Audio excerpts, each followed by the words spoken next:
Bien. Passons, si vous le voulez bien, aux prochaines municipales. On entend hein, dans votre discours, on va dire qu'il y a une petite radicalité qui se dessine, qu'on retrouve chez Wauquiez, par exemple.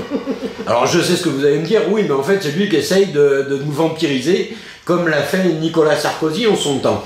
Pour autant, dans vos rangs, il y a, si je ne me trompe, monsieur Jérôme Rivière, qui lui parle d'une nouvelle droite, et qui disait, il n'y a encore pas très longtemps, qu'il était venu le temps d'unir les gens de droite qui avaient un package en commun. Est-ce que pour les municipales, vous pensez que ce schéma, ce principe de fonctionnement de nouvelle droite pourrait marcher? Et je vais illustrer mon propos. Il se dit, voire il se répète,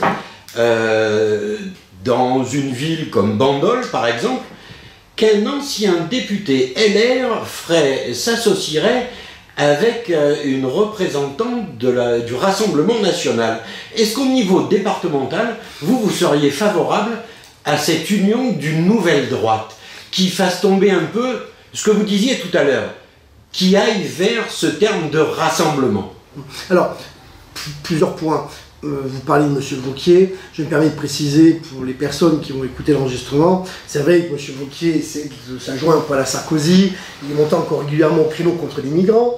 Je précise que M. Wauquiez, qui est président de l'LR, mais aussi président de la région Rhône-Alpes-Auvergne, subventionne des associations pro-migrants, dont une des associations qui va venir en aide aux clandestins à Château-Double.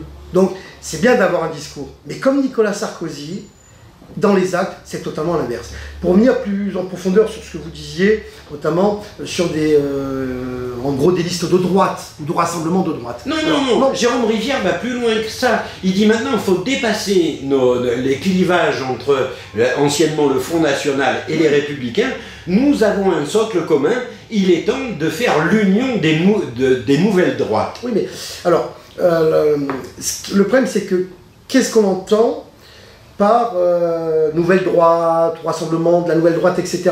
Si c'est la droite d'aujourd'hui, ça cause un problème, parce que la droite d'aujourd'hui, on l'a vu, elle a été totalement balayée, même pas présente au second tour de l'élection présidentielle. Les Français n'y croient plus particulièrement. Mais le problème, je pense, il est plus en profondeur, c'est notamment avec la base. Non, alors, excusez-moi de vous interrompre, mais au moment des législatives, quand la droite, on va dire traditionnelle, est présente au deuxième tour, implicitement vous appelez à voter pour elle contre des élus. Non. Ah ben, la première circonscription de Toulon, quand on regarde les scores du premier tour et du deuxième tour, le moins qu'on puisse dire, c'est que vos militants ont voté pour Mme Lévy. Que nos électeurs aient voté pour Mme Lévy, très certainement, mais que nous ayons appelé pour Mme Lévy, je vous sais assez habile pour ne pas appeler à voter pour Mme Lévy. On n'a jamais appelé à voter pour un candidat LR ou UMP, pour une bonne raison, c'est qu'en général, dans 99% des cas, nous sommes présents au second tour contre eux. Voilà. Par contre, eux appellent à voter socialiste quand ils n'y sont pas. Alors que nous, quand nous n'y sommes pas, nous restons neutres et nous laissons libres nos électeurs. Ce qui est quand même une sacrée différence, parce que là aussi, c'est que on parle des élections municipales. C'est une vraie différence qu'une campagne nationale, ou même régionale ou autre. Parce que le fait de se dire, nous faisons une liste de droite, une liste, voilà, c'est assez compliqué, notamment pour des élections européennes où on doit rassembler tous les patriotes, tous les nationaux, d'où qu'ils viennent. Moi, vous savez, à la base, je viens plutôt d'une famille de gauche qui aurait pu penser que je sois au Rassemblement National. Bon, voilà. Et moi, parmi mes militants, je vois s'il faut, il y a des gens qui, anciennement, mais très anciennement, ont voté LR, ont voté à gauche, dans les années Mitterrand, etc. Mais donc, il faut éviter de se cataloguer. L'élection municipale, c'est différent. C'est une élection locale. Et moi, alors, je ne sais pas ce que fera Jérôme Rivière, mais moi, je peux vous parler de ce que je fais à Sifour. C'est que je rencontre un certain nombre de personnes et je me rends compte que beaucoup de gens veulent nous rejoindre, mais veulent évidemment, et je le souhaite aussi, une liste de rassemblement.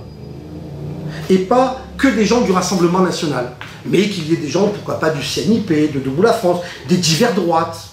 Voilà. Et donc, moi je sais que sur Sifour, si je suis candidat, la liste que je mènerai sera ouverte. Et il y aura sur cette liste des personnalités totalement différentes Et sous chaque nom, j'indiquerai de quelle tendance politique elle vient.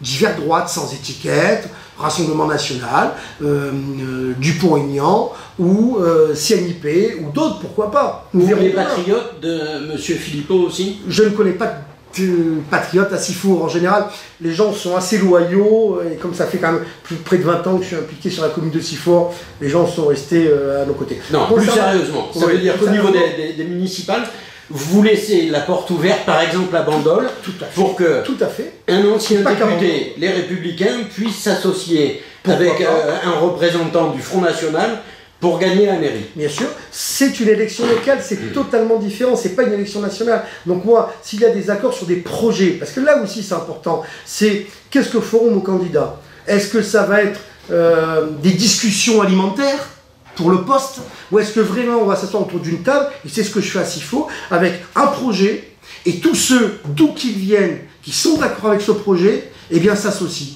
Eh bien si à Bandol, nous sommes dans ce cas-là, eh bien je suis totalement favorable à ce qu'un ancien député UMP s'associe à Muriel Fiolle, pourquoi pas, sans aucun problème. Mais ça a toujours été maligne, je vous le rappelle, toujours. En élection locale, ce qui compte, c'est le projet politique sur la commune. On doit mettre de côté, alors il y a l'étiquette politique, mais on doit mettre de côté, on va dire, l'enfermement, bien évidemment. Parce que si on veut faire 20, 30, 40%, pas de souci, on fait des listes, 100% Rassemblement National, nous ferons notre score, 35, 40%, très bien. Le but, il n'est pas là. Le but, il est de rassembler au-delà de nos 40-45% pour l'emporter et pour arriver aux affaires.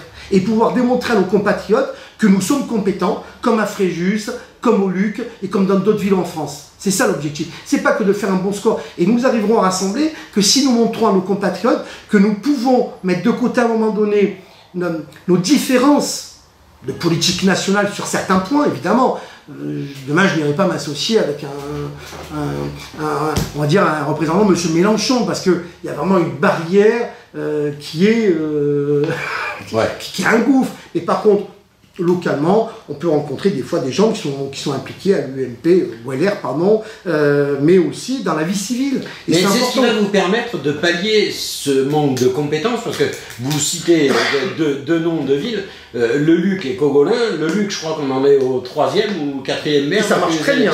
Ça marche très bien, les gens sont extrêmement satisfaits. D'ailleurs, donc il ne faudrait pas que les maires restent très longtemps en fait. Ah non, au contraire, il faut qu'ils restent.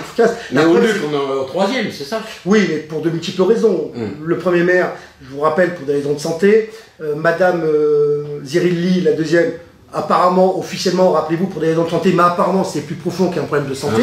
Et depuis que Pascal Virel est élu, nous rendons compte qu'effectivement tout va très bien. Il n'y a plus de problème de majorité, ça fait quand même 2 ans que je vous le rappelle, il n'y a plus aucun problème. Et surtout, ce qui est intéressant, c'est que lors des dernières élections sur cette commune, nous avons presque atteint les 60%.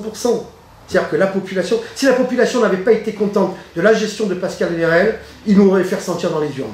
Et à Cogolin, comment vous allez faire? Parce que le seigneur Lansald, il vous a joué un sale tour quand même. Bah écoutez, il a souhaité ne plus être dans notre mouvement politique. C'est son choix. Nous verrons ce qui se passe d'ici là. Mais je le rappelle, c'est qu'il a été élu sur une étiquette, qu'un certain nombre d'élus de sa majorité sont adhérents du Rassemblement National aujourd'hui et font partie toujours de notre mouvement. Et nous verrons bien, vous savez, 2020, c'est proche, mais c'est loin aussi en politique.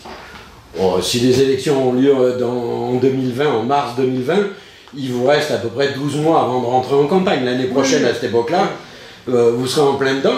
Et on peut constater que les états-majors sont déjà préoccupés par les municipales. Parce qu'en fait, si j'ai bien compris votre stratégie, vous souhaitez une grande victoire aux européennes pour pouvoir, pendant 1 an, après, rappeler aux gens que le courant vous porte. Oui, bien évidemment qu'une victoire aux élections européennes, déjà la victoire premièrement, ça serait pour défendre nos compatriotes au Parlement européen avec tous nos alliés. Voilà, ça c'est la première des réalités. Et deuxièmement, politiquement, bien évidemment, qu'une victoire, ça crée une dynamique. Mais là, il y a un paradoxe. Vous êtes nationaliste et vous allez au Parlement européen pour y faire quoi? Pour défendre quoi? Puisque de toute manière, vous les vomissez. Oui. La technocratie européenne, c'est pas pour vous. L'euro, je sais pas si vous en êtes revenu, mais c'est pas pour vous non plus. Et depuis que l'Europe existe, ils n'ont fait que des cagades. Donc pourquoi aller à l'Europe? C'est là où vous comprenez. depuis que l'Union européenne existe, pas l'Europe. L'Europe a existé bien avant depuis l'Union européenne. Et c'est là un petit peu où il faut clarifier les choses. Nous ne sommes pas contre l'Europe.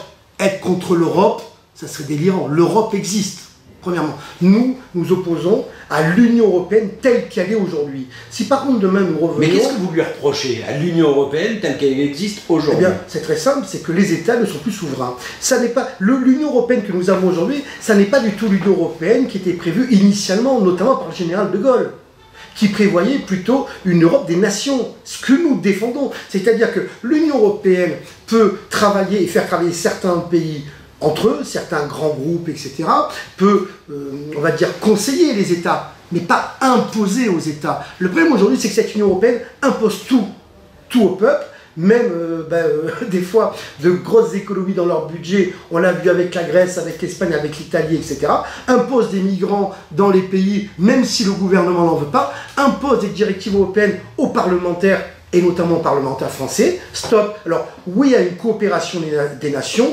non à une Union européenne qui impose systématiquement tout au peuple et aux nations. Eh bien écoutez, je pense qu'on a fait le tour, je vous remercie. Merci à votre vous. confiance et je vous dis à très bientôt. À bientôt.